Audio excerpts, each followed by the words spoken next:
Hello, my name is Michael Dewan Herrick. Today I'm joined by Dr. Bret Alderman, who is a life coach and an author with a PhD in depth psychology. And Bret, you've recently written this book. Here we go. Oops, there we go. Eternal Youth and the Myth of Deconstruction, right? With a subtitle, An Archetypal Reading of Jacques Derrida and Judith Butler. And that's what we're going to talk about today. First, I just want to say thank you for writing this book. I read it, Oh, and you know, you're welcome. you really did a lot of work, and it was some work to read, but it was well worth it. I find that there's a lot that's said about postmodern thought that isn't really in depth the way hmm that you've covered it. So you've really helped me, and I think you'll help a lot of other people to understand where this is coming from on a deeper level. So yeah, thank you for that. Yeah. Well, I'm really glad to hear that and glad to get that feedback because it was always a little bit of a tug of war in me to how much in depth I wanted to go into Derrida's and Judith Butler's thinking and how much I wanted to make it really, really accessible and understandable to the broadest range of readers. That's not Yeah, an easy feat because absolutely. these are some really tricky, difficult thinkers. So I so love getting that feedback that it was a Yeah, bit of work, but worth the effort. That's beautiful. absolutely. Yeah, no, to get a grasp on these things may be impossible to grasp, but to get close, Yeah. and to be honest and truthful and not just attack, or just criticize. You had many perspectives that you brought. Before we get into it, I wonder if you'd be willing to tell us about your background and what brought you to want to write this book in the first place. So, when I was a college student at the now somewhat infamous Evergreen State College, I'm which is, familiar. I think I told you in another conversation my daughter went to Evergreen, so yeah. oh, I I don't did, or remember that. maybe I didn't tell you that. Yeah, she went to Okay. Evergreen. Yeah. Well, I had a great experience at Evergreen, but when I was there, um, and I was 19, 18 years old to 23 years old, um, I got exposed to a lot of what we now call postmodern thinkers, people like Michel Foucault and Jacques Derrida and Richard Rorty, who's an American neo-pragmatist. Um, people of that nature. Hmm. And they never quite set well with me, to be honest. I always Oh. felt a little uncomfortable, but I was just a kid and I Hmm. didn't know. And but Was it just an intuitive feeling, or did you have particular ways that you didn't agree with what was being said, even back then? it was both, Yeah. and some of it was just a feeling, kind of a queasiness almost, especially with Michel Foucault, who just never, yeah, there was something there that felt there's a lot of kind of sadomasochism in some of his writings, and Hmm. I knew that he was a big fan of the Marquis de Sade. His whole approach of sort of reducing everything to knowledge and power felt off to me. Uh-huh. Um, Uh-huh.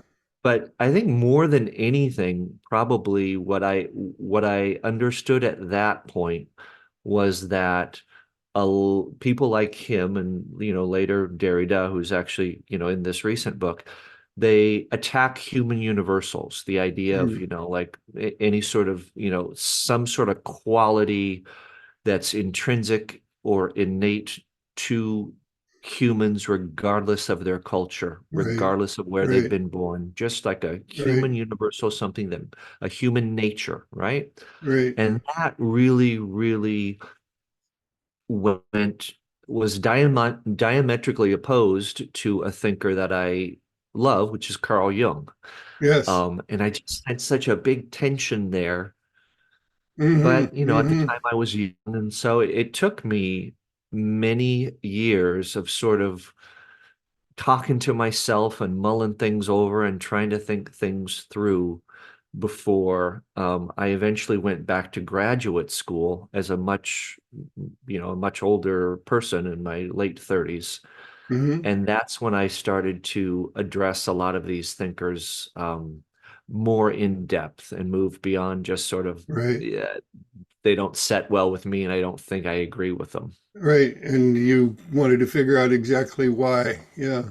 Yeah. Yeah, and that's Okay. that's kind of the impetus behind my first two books. Yeah. Yeah. Yeah. It seems along with the rejection of human universals, there's something connected to that, which is the creation of cultural norms that are based on those universals. They might be diverse in terms of how different cultures put them together, but the norms have some kind of root Right. in something very human and universally human. And that's what these philosophers and writers that you've taken to task seem to want to reject.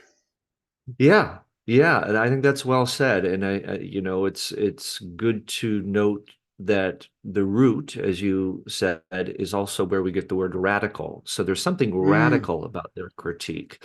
uh-huh. It's not just that they're saying, kind of nodding to the fact that human nature has myriad expressions that change over time, which I think is true, and I think it's important to realize. But they go kind of deeper and really suggesting that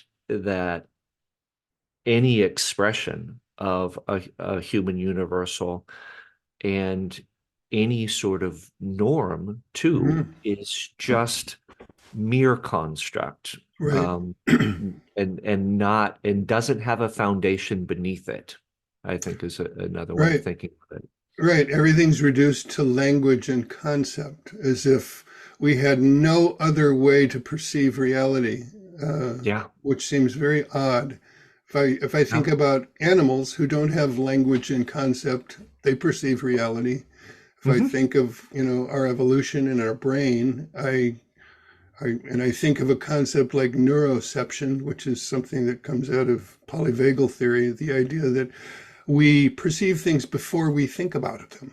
yeah, yeah. That this is demonstrably true, you know. Yeah. So since we're kind of already, diving into that, I mean, one of the in the very, I think it's really the first full chapter of the book, I address one of Derrida's primary assumptions, and it's it's the idea that perception doesn't exist, that what we call perception is actually always already a representation in the sense of always already linguistically mediated. Uh-huh. And that theme kind of runs throughout the book. And Right. that's one of the things that I keep coming back to and sort of not only number one, trying to just on a philosophical level, argue against that and argue that it's really not a tenable and coherent viewpoint to argue. But number two is I go into the idea that this type of thinking is indicative of a certain Uh, personality type and yeah, a yeah. certain mythological disposition. Yes, yes. Let's get into that. I found that a really fascinating approach, because you did both. You approached it philosophically and intellectually, or philosophically and psychically through Yeah, Jungian archetypes and the puer aeternus, or the eternal youth, or Peter Pan. And right. do you want to say something about how that mythology corresponds to this Yeah. postmodern deconstructionism? Yes, I would love to. So let me start by just kind of giving a very brief description of the eternal youth. Now, Jungians use this idea essentially in two different ways. One is they talk about the eternal youth as a figure from myth and literature. And I think Mhm. the figure that is probably best known to your listeners is the figure of Peter Pan. Now, Right. he is a quintessential eternal youth figure or Yes. puer aeternus Yeah. figure. Hmm. Now, if you just think of the terms eternal youth and then you think of Peter Pan, well, Peter Pan is 9 years old forever. Forever. He doesn't Yes. age, Right. right? And that's why he's eternally young, Right. right? He lives in a place called Neverland, which is a place beyond time and space, or a place where time and space really don't operate like they do in our consensus reality, let's It's an say. imaginal realm in a Yeah, sense. Yeah. yeah, and I think imaginal is a great word to bring into the conversation because it's also a land where the imaginal and the material sort of merge and get conflated in strange ways. You know, Peter Pan can eat an imaginary meal and yet literally grow fat. Uh-huh. But what does Right. that mean if Neverland itself is Right. imaginary? It's like, Right. Right. And I've yeah, heard you speak about the connection between that part of Peter Pan and Judith Butler's ideas about gender. yeah, You know, yeah. that you can just pretend, you can Mhm. imagine, and that makes it real. Exactly. I think, in effect, that Peter Pan and Judith Butler have the same basic thesis, and that is that to pretend to be something is to be that something. Right. You know, Judith Butler might say, might use words like performance or performativity, but it's essentially pretending, Right. acting. Right. Um, And and I think they, Mhm. Go ahead. I was just gonna say, isn't it both performance and linguistic? It's how you carry yourself and behave, but it's also what you say. Yeah, Is so that kind it's of a interesting. dual creation of reality? Yeah, in writing the book, I went into a lot more depth into Judith Butler because I didn't know her work really well, although I had read some and cited it before. But I in investigating her idea of gender performance, I saw that it was rooted in um, like the theory of speech acts and the Right. idea that there's certain ways of speaking that don't just reflect uh, reality, but they create it. And a Right. perfect example of this might be a marriage vow. It's like it's Uh, in the act of saying I do right. that you actually become married Right. if there's a set of other circumstances around that utterance of I do. If there's a minister and there's a bunch of people gathered Yeah. for a Yeah. wedding and there's this sort Right. of and we understand that the I do was said sincerely. It's not a joke. It's not said under duress. But there's all these conditions that are called felicity conditions that, Hmm. under certain circumstances, make it so that to say something is to make it true. Right. Or even perhaps a written contract, which involves language, which Yeah. makes an agreement true and binding. And it's with all of those other conditions that, Mhm. so it, there is a place for it, but there's a Yeah. limit to it. Right. Yeah. So, Butler took this idea um, uh, through, well, she got it sort of indirectly through Jacques Derrida, who himself sort of appropriated it in his own way and kind of suggesting that all speech is like this, that all speech has this ability to sort of create Right. reality, create a given situation.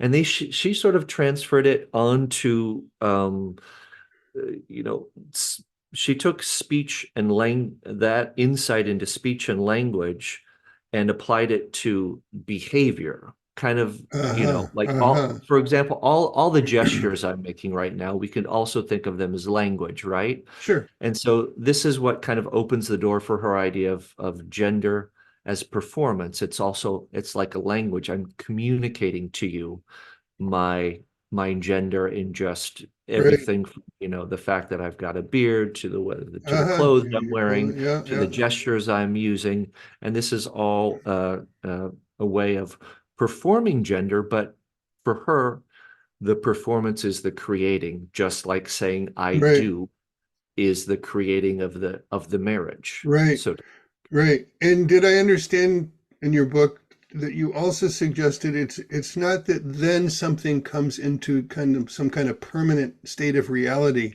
It disappears as it appears, and it requires continual rejuvenation in yeah, order to have any so-called reality. right. For Butler, that's very much the case. In fact, it's the performance of gender that creates the gender. It's the performance of the gendered self that creates the gendered self. So it's not like, you have a particular self or are a particular self, and then you simply express it through Uh, your behavior, your performance. It's actually a creative act, and without that performance, there is no gendered right. self. Right. But it does require Conti- repetition. repetition. Yeah. And there seems to be a contradiction in here somewhere. At least from a postmodern point of view, if there is, like you said, no self there, it's only a performance. What is this idea of being born with some essentialist idea of what gender you are? I mean, there's a kind of at least from the trans movement's point of view, this is something you're born, that you are. It is yourself, and you're declaring what it is you already know yourself to be, uh, Yeah. instead of, There's yeah. yeah. There's a lot of contradiction, and I think it's, if I'm remembering his name right, Lior Sapir, who speaks really cogently on this and says that in effect there isn't um, a gender ideology as much as there are at least two different ones, and one is sort of, based in the queer theory that I go into in the book. But then there's another one that has different roots, and it does, talk about an essential self that just, must find Right. expression Okay. in the material world. Right. But those two are sort of existing side by side, and yet Side they're by really side. at odds with one another. Right. Right. And Um, how did Foucault come down on this? Think I had read where he didn't really believe about an identity, some kind of identity that you have. Did he come on down on that side of it, or do you know? yeah, I mean, it would be interesting if he were still alive, how he would react to a lot of what's kind of been done in Right. his name, so to Right. speak. Right. Um, he was like Derrida and many of the first generation postmodernists.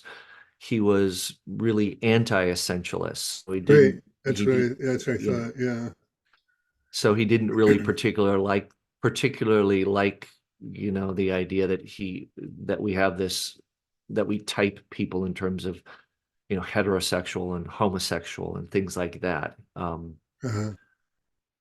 Uh-huh. It's interesting from a psychological point of view. It feels to me like a lot of these ideas have kind of come full circle in a Hmm. way that Jung would describe as an enantiodromia. It's when something turns into its opposite. Uh-huh. Yeah. Say And because more. a Yeah. lot of the first generation postmodernists were anti-essentialists. They didn't like the idea of any sort of um, any sort of essential type. That's kind of one of their critiques of someone like Jung too, because Uh-huh. the archetype is sort of somewhat of an essentialist idea. But then, by the time we're coming all the way around to how it's been being used right now in things like critical race theory and a lot of Right. what we might call more woke thinking, it seems that it's doubles down on this idea of an essential nature of someone Right. based Yeah. just Yeah. on their gender, That's on right. their race, Yeah. on whatever demographic category we want to give them. So Right. it's odd. It is odd, and it's hard to sort through. And I find trying to make statements or provide a critique of woke, it's very slippery because it's not staying in the same place all the time. I wanted to mention that your book triggered me to do a video that I titled "Abracadabra, I'm a Woman." You Oh, pointed perfect. out you pointed out what abracadabra actually means, and it's right on target. It's a kind of a magical incantation, you know. Yeah, As I yeah, speak, reality is. Yeah. yeah, exactly. Um, oh, I will be, I'm anxious to see it. I haven't seen this video. All right. So, what's the problem with this? Do you think? Um, and I'll introduce a word here that you talk about, and it's key to my understanding. The word dissociation. Oh, yeah. It seems that, to dwell in Neverland entails a number of dissociative steps. Hmm. Yeah, the word deconstruction itself has an interesting etymology. And that word, that prefix, de, actually Hmm. comes from the same Latin root as the dis of dissociation. Uh, So it speaks to a yeah, to yeah. a splitting, a separating, right? Hmm. And Hmm. if you look at how deconstruction operates, it says things like, a word is not equal to its meaning. Its meaning isn't equal to what it refers to. A single word has a different meaning each time it's uttered. And so there's all this sort of different ways of differentiating and splitting what usually we think of as being somewhat of a coherent whole. Right. And so, I was looking at that and I thought, what psychologically, what is that? I mean, I know what it is philosophically, I understand the argument, Hmm. Hmm. but psychologically, what is it? And I thought, well, that's dissociation. Right. That's what Yeah. that is. It It's sounds like like you it. split mind from body, you split, intuition from feeling, you split, thought from sensation. Right.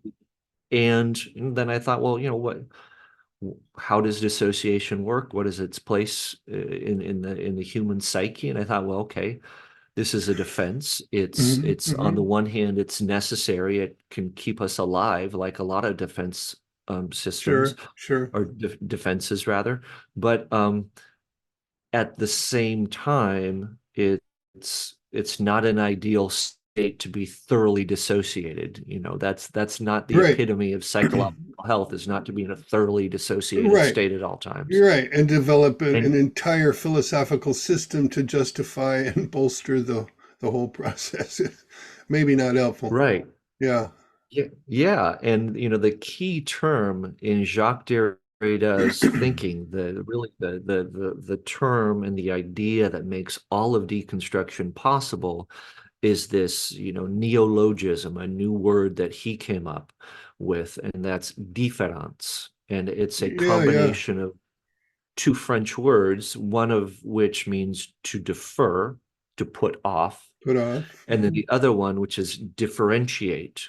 Uh-huh. And when you look at the etymology of that word too, it has that prefix um, "d," which is also an inflected form of the dis of dissociation.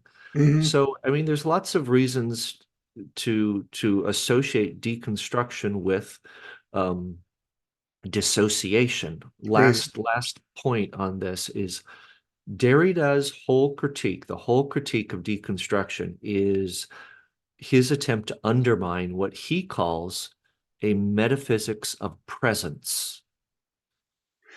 So if you have a philosophical Mhm, system that's trying to attack this idea of metaphysics of presence, mhm. well, if you think of what is dissociation, dissociation is in a way an attack on presence, on being thoroughly present, Absolutely, yeah. Yeah, because that's the essence of it. Think of somebody undergoing a traumatic experience and they dissociate so that they're not having to be present for that yeah, experience. yeah. Yeah.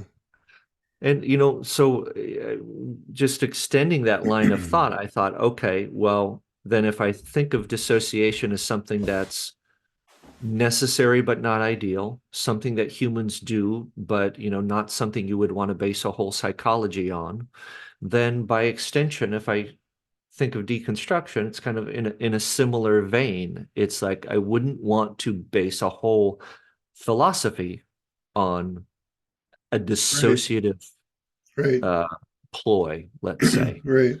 And I think that's, in a way, that's what deconstruction really does. And I think you can really see it come to full fruition in someone like Judith Butler, um, Mm, who in a lot of ways takes a lot of Derrida's ideas, even though usually she's associated with Michel Foucault, and mhm, understandably so, but there's a lot of just pure deconstruction right, and echoes of Jacques Derrida in right. her thought. And it's astonishing to me, perhaps to you, I think to others, that this way of thinking is so attractive, despite, some of its obvious flaws and costs. And I think you described in your book that there's something very attractive about the eternal youth. There's something, Yeah. uh, and I started thinking this a while ago that this isn't just a passing thing, the kind of the roots of the woke and postmodern. It's not there's something baked into our psyches with this, and it's eternally seductive, Hmm. and probably always will be. Yeah. Yeah. Yeah. So how do we contend with it, And maybe we can turn a corner here and explore its value, How do we find its value and how do we integrate it? Hmm. And a word that's useful to me that I set next to dissociation is differentiation, which you Mm, mentioned. And I think we need to be able to differentiate, right? But then we need to be able to integrate. exactly. And so how do we recognize the value of Neverland without getting trapped there and bring something back? And Yeah. I'm talking a little bit too much, but That's something else that's been really interesting to me is the hero's journey hmm and how coming back from Neverland to reality is the completion of the hero's journey if you're bringing something of value. So, Right. And read in that way, Wendy from Peter Pan is the hero or the heroine, because she goes to Neverland, but then she comes back. She comes mm, back to, right, London, right, which is, you know, um, and so Peter's the one who gets stuck there. He's always 9 years old. But for Wendy, the visit and the return is a crucial moment in her growing up. And she's able to simultaneously remember Neverland, although it's a little bit vague. She's obviously learned things from having gone there. She can, when her daughter also encounters Neverland, she can sort of wink at her daughter, so to speak, and say, "Yeah, uh-huh, I know. I've been there too. uh-huh, I've been to uh-huh, the imaginary realm. It's uh-huh, it's real. It exists in some way, uh-huh, but she's also able to just ground herself in this sort of three-dimensional right, time-space reality where matter matters. Um, and so, right, yeah, it is a a heroic tale in a way. And you can see this similar motif in a lot of children's stories from Harry Potter to Wonderland to A Never-Ending Story, where the young person kind of goes through a magic portal, like in the Lion, the Witch, and the Wardrobe, where the wardrobe is literally the portal. You open Right, the right, wardrobe and you go into the land of right, Narnia, right? right, right, Um, and that is kind of like going into Neverland, going into the land of imagination. right. Or like the And Harry Potter train station with the magic yeah, hole in the wall. Yeah. exactly. Hmm. And all of these stories tell of, going to that place, having wonderful adventures, and then coming back. And they each negotiate the return in slightly different ways. Uh-huh. So that, some people, when they return, they say, oh, that was just a dream, that wasn't real. Some people return and they say, well, yeah, okay, there's that was real, but now I'm here back in this other reality. Right. So there's like Yeah. different ways of negotiating the reality of the imagination. Right. Um, and This I think reminds me to also kind of. of, Oh, I'm sorry. Go ahead.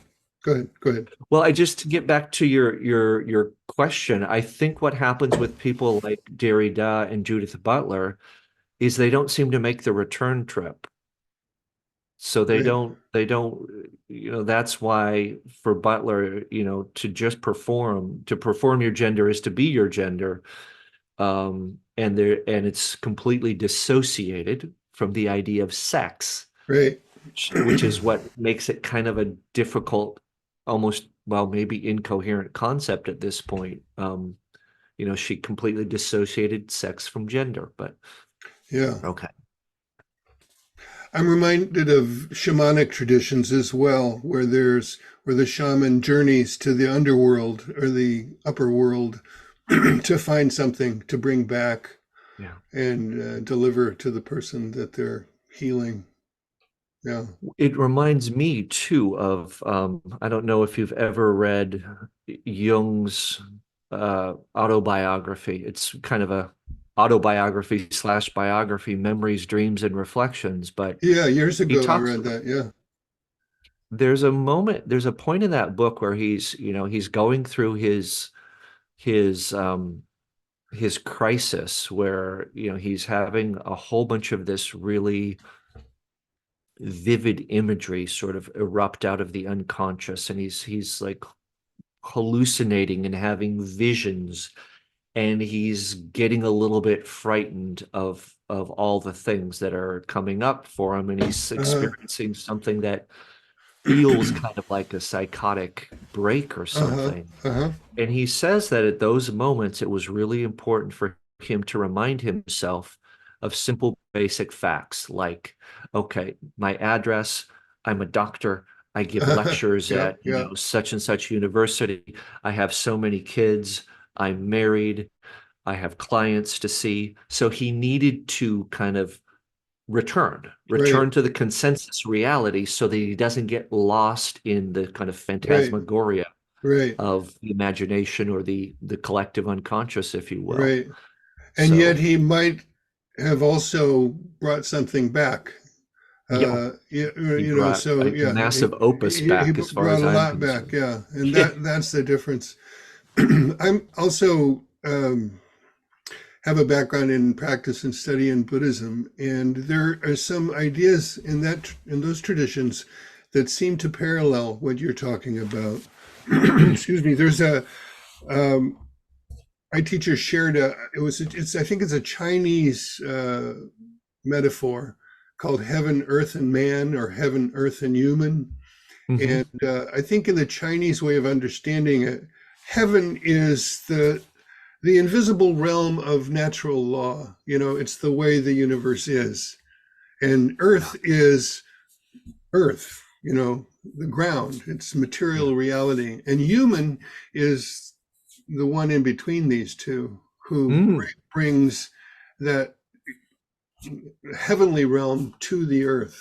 Uh, and the teacher who introduced this to me suggested that heaven is limitless possibilities, limitless yeah, potential. It's dream yeah, space. It's, in a sense, it's Neverland.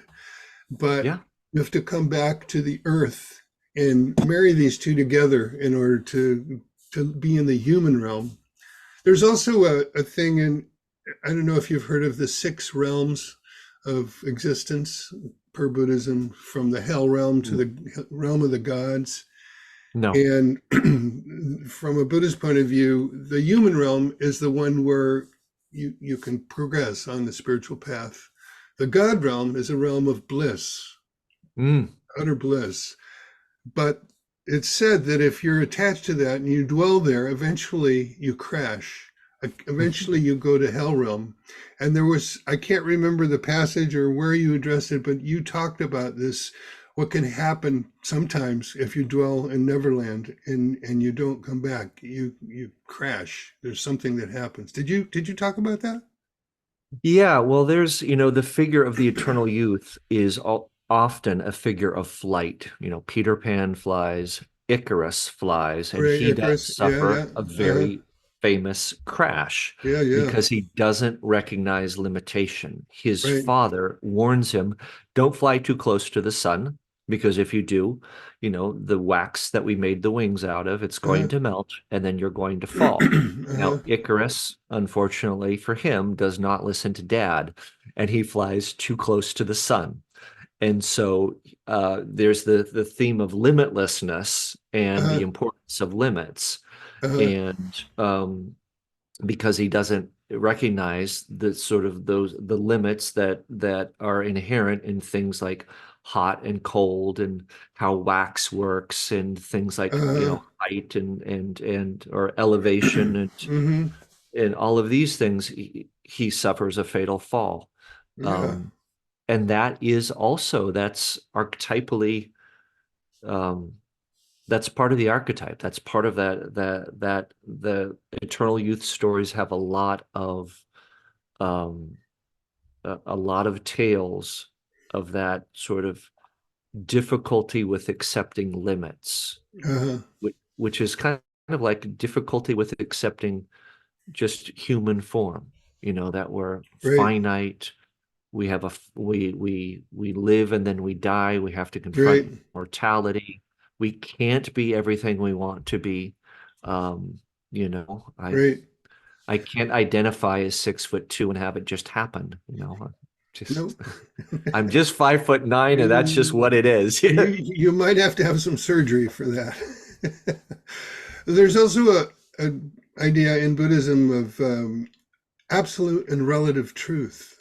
Mm, In a sense, there's the emptiness of things. There's the completely deconstructed impermanence of everything. But there's also reality, and it reminds me of that old saying. I think it came.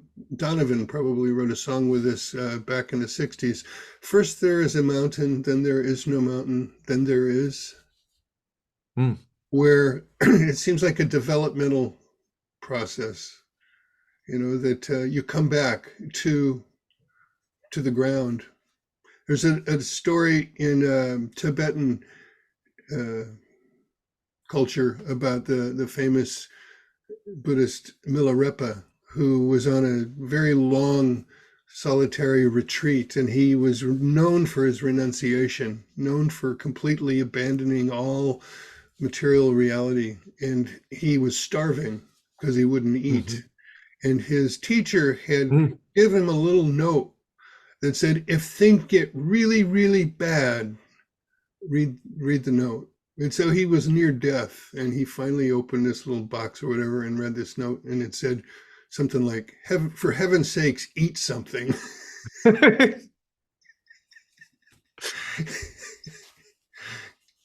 Which, Yeah, is earth, right?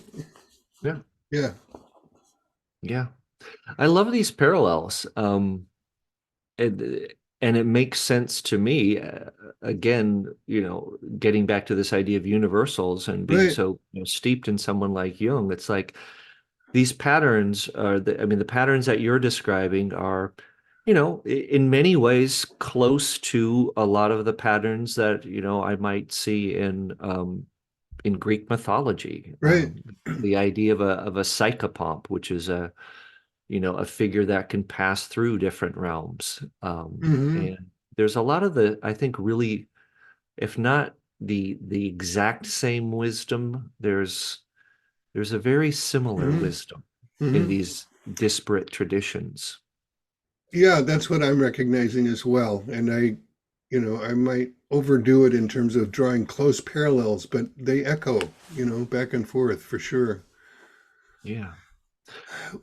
You For know, me, that's also one of the things that I really like about Jung is I think he does, for the most part, a pretty good job at maintaining a sort of a balance between kind of tipping his hat to cultural diversity and acknowledging that, different cultures have different mythologies and different ways of construing things, but then he also tips his hat to the similarities and the idea that, there must be a universal there that's being expressed through the yeah, different. yeah. Yeah.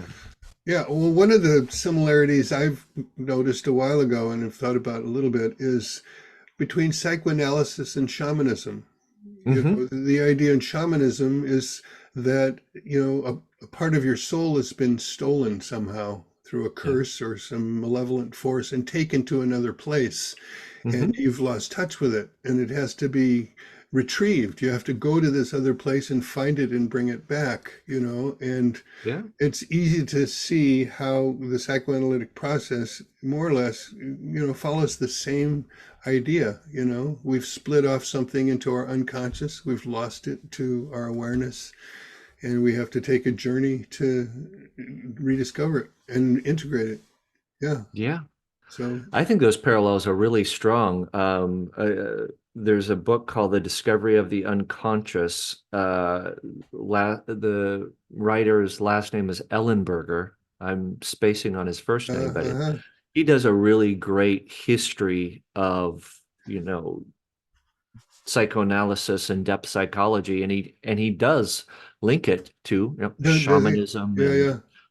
you know, later mesmerism, and but there is a through line there, Right. I think a It's good yeah, psychoanalyst is a shamanic. right. Yeah, no, I think so too. There's the through line, there's kind of the deep strata of what's happening, and then there's the explanation for it. There's from a more so-called superstitious view to a rational view of the human mind.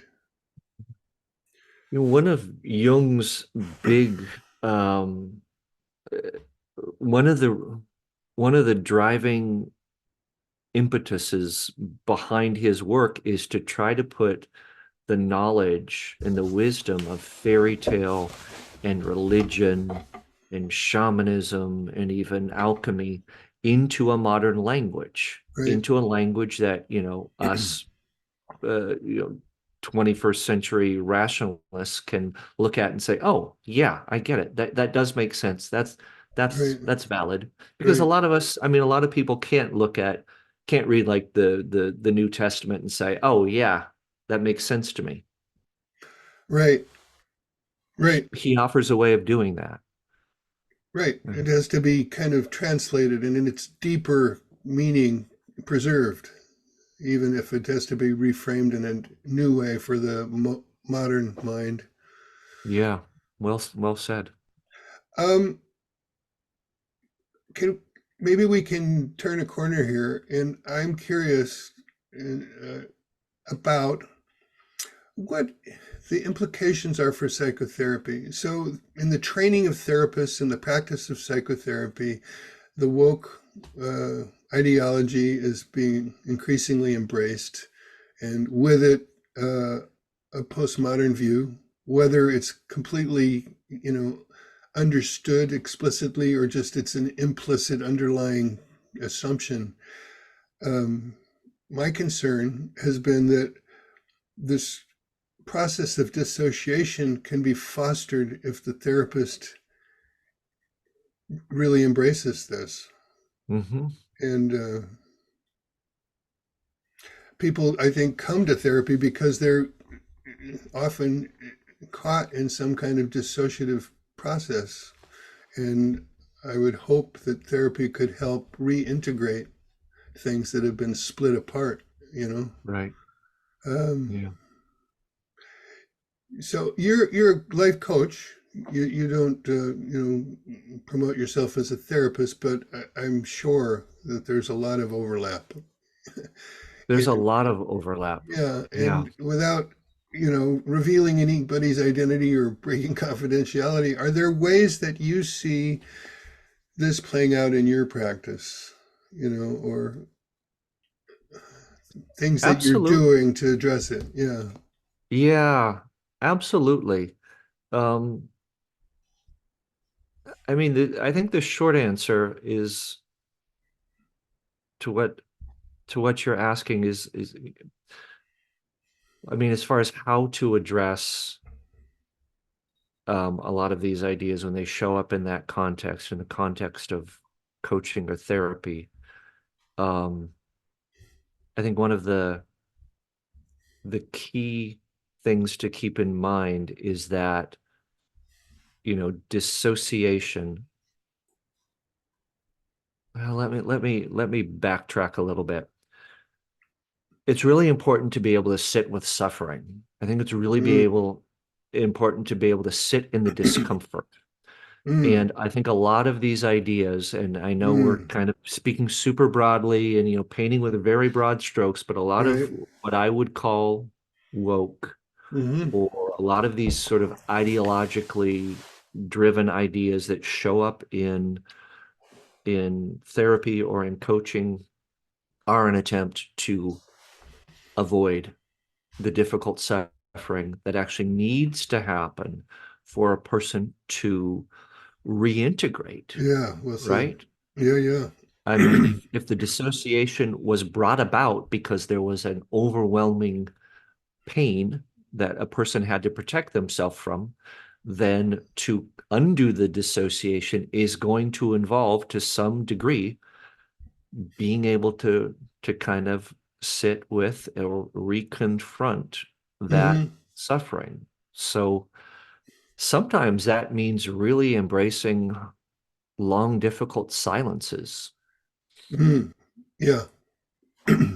Yep. Sometimes that Yep. involves being able to ask the question that might trigger the person.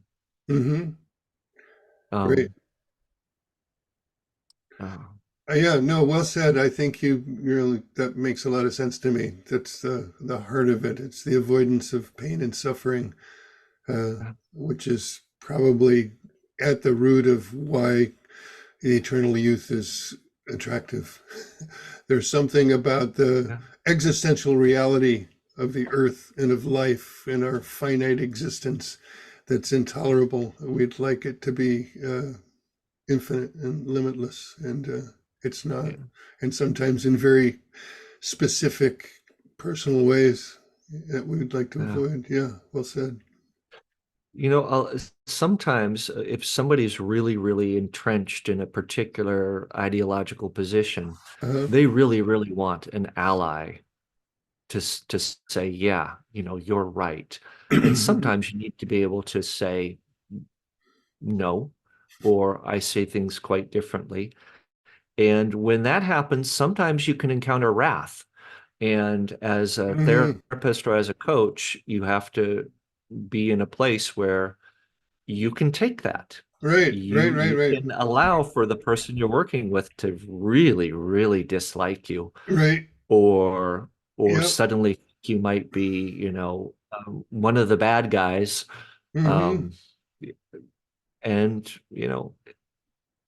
and so Yeah. much, I think, of being a good therapist or a good coach also has to do with, have you done your own work? Right, right. You, you, Can you stay do you know present? how to Yeah. encounter? Well, Yeah, stay present. Allow the how person do to you have know? their rage.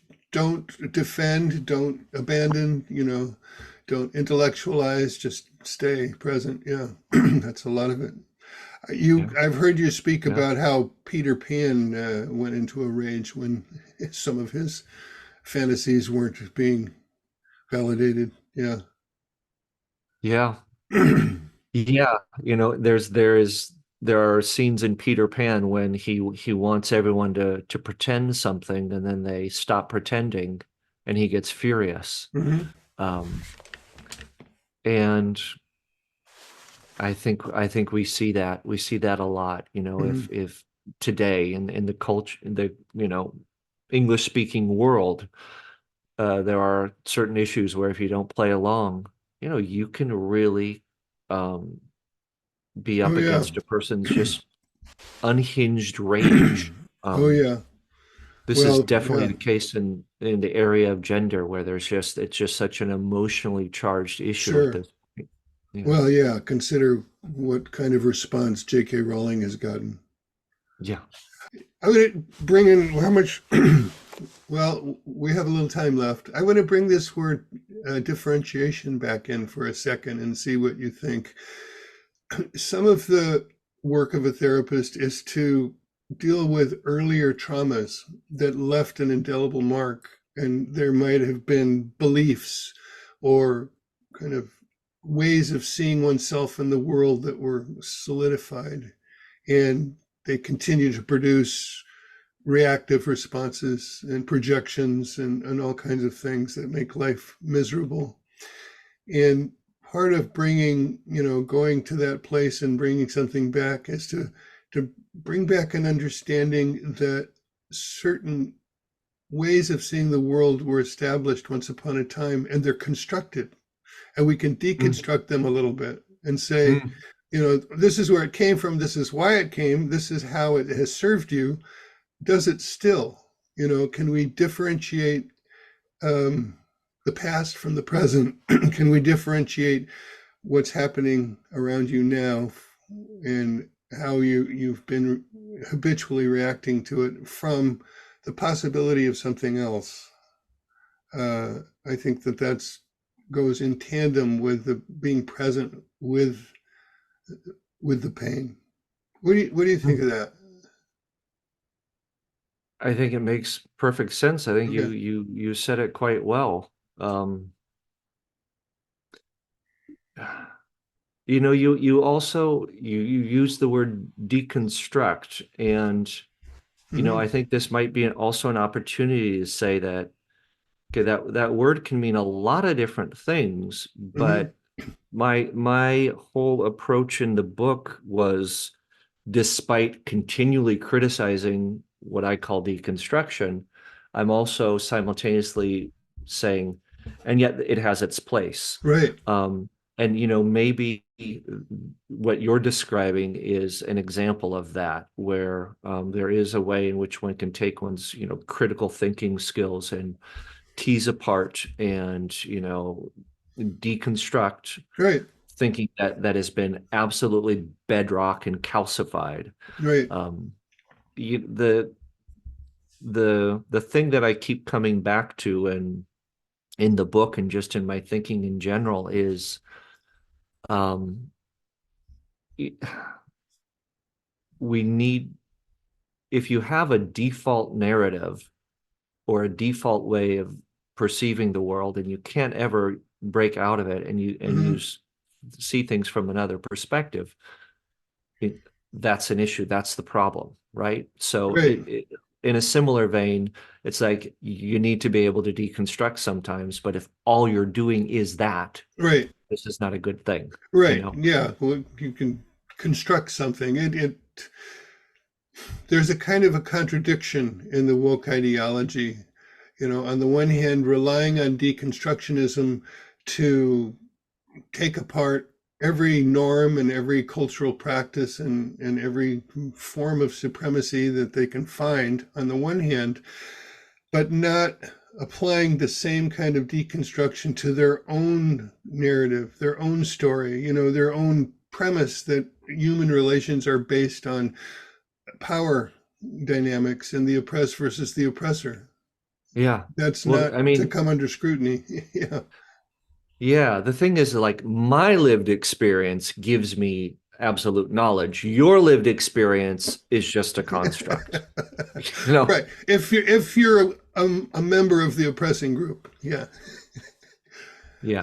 And if you're a member of a minority group or a so-called oppressed group and you don't report the same lived experience or have the same narrative that you're supposed to have, then your lived experience is disqualified. Yeah. Yeah. It's an insidious system. Well, and this is something that I did try to address in the book, especially in the last couple chapters, because there's a tension between two different types of thought. Phenomenology, which is where we get the term lived experience, Hmm. and that term was an attempt to kind of get at something that Right, it was being sort of left out of the kind of the materialist, reductionist, scientific worldview. And so Edmund right, Husserl wanted to get at this idea of like, but what do you actually right, experience? What's it like right, to, feel the wind on your right. face? And Or, you brought in Merleau-Ponty as well in your book, yeah, and that was really great. Yeah. yeah. There's that strain phenomenology, which I think we're a lot of woke is really influenced by. And then there's a deconstruction, which in its original founding was completely opposed. I mean, these are like radically opposed thought systems that are being sort of uh, confused and conflated in ways that I just don't think are really coherent. And so you get the, my lived experience is truth and your lived experience is just a social construct. So, you know, be Right, quiet. right. Hmm. Um,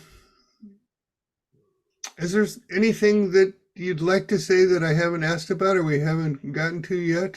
Something about your work or your book or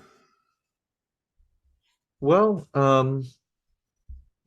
the book is put out by Routledge, so you can go to the Routledge site. You can find it on Amazon too. It's my second, so this is the theme of deconstruction and postmodernism and postmodern theories of language is something that I've been working on quite a bit. mm, And